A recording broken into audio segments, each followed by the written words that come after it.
प्रधानमंत्री नरेंद्र मोदी की सादगी और ईंधन बचाव वाली अपील के बाद अब महाराष्ट्र सरकार एक्शन में दिखाई दे रही है। सिर्फ बयानबाजी नहीं बल्कि अब सरकार खुद पर ही कैंची चलाना शुरू कर रही है। महाराष्ट्र में मंत्रियों के लंबे लंबे काफिले, विदेशी दौरे, सरकारी हेलीकॉप्टर, वीआईपी कल्चर, अब इन सब पर लगाम लगने की तैयारी शुरू कर दी गई है। महाराष्ट्र के मुख्यमंत्री देवेंद्र फडणवीस ने बुधवार को मुंबई में एक हाई लेवल मीटिंग करके ये बड़ा फैसला लिया और इस फैसले के बाद अब महाराष्ट्र की राजनीति में एक नई चर्चा शुरू हो गई है कि क्या वाकई सरकार खर्च कम करने की तैयारी में है या फिर सादगी की राजनीति की जा रही है। आज इस वीडियो में इसी की बात करेंगे। नमस्कार, आप देख रहे हैं लोकमत हिंदी। मेरा नाम है सोनू कनौजिया।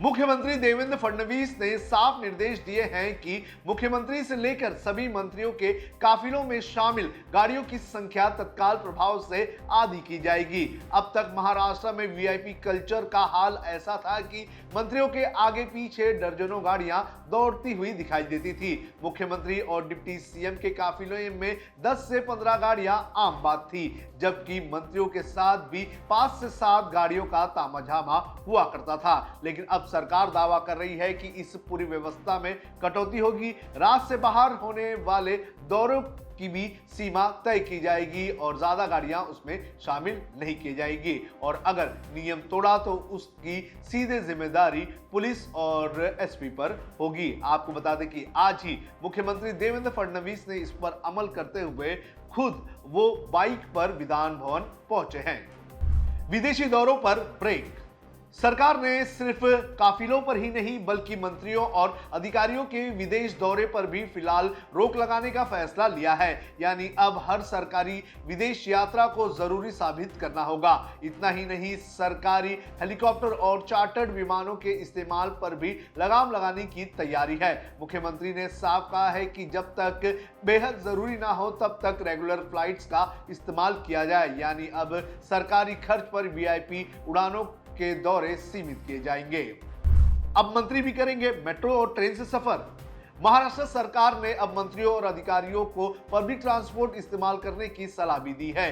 जी हां, वही मेट्रो, वही लोकल, वही बस जिसमें आम आदमी रोज धक्के खाता है।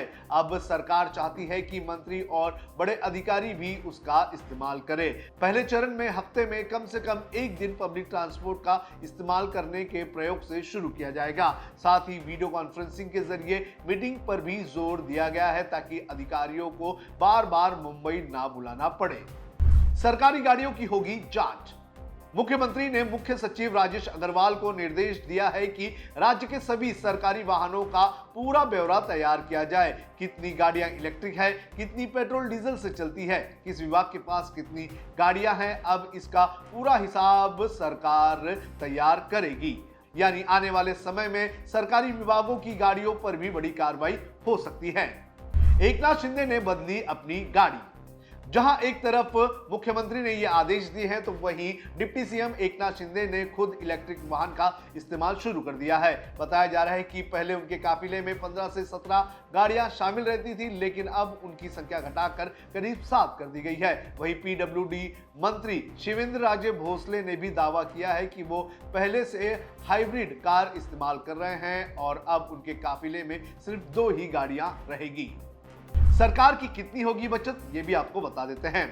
अगर महाराष्ट्र कैबिनेट की बात करें तो मुख्यमंत्री और दोनों उप मुख्यमंत्री समेत 42 मंत्री हैं। अनुमान के मुताबिक मंत्रियों के काफिलों में रोजाना 250 से 300 गाड़ियों का इस्तेमाल होता है। एक गाड़ी पर प्रतिदिन करीब 1500 से 3000 रुपए तक का पेट्रोल डीजल खर्च होता है। यानी सिर्फ वीआईपी काफिले पर रोजाना 4 से 6 लाख रुपए खर्च होते हैं। महीने में यही खर्च लगभग 2 करोड़ के आसपास होता है और साल भर में ये लगभग 18 से 20 करोड़ तक पहुंच जाता है।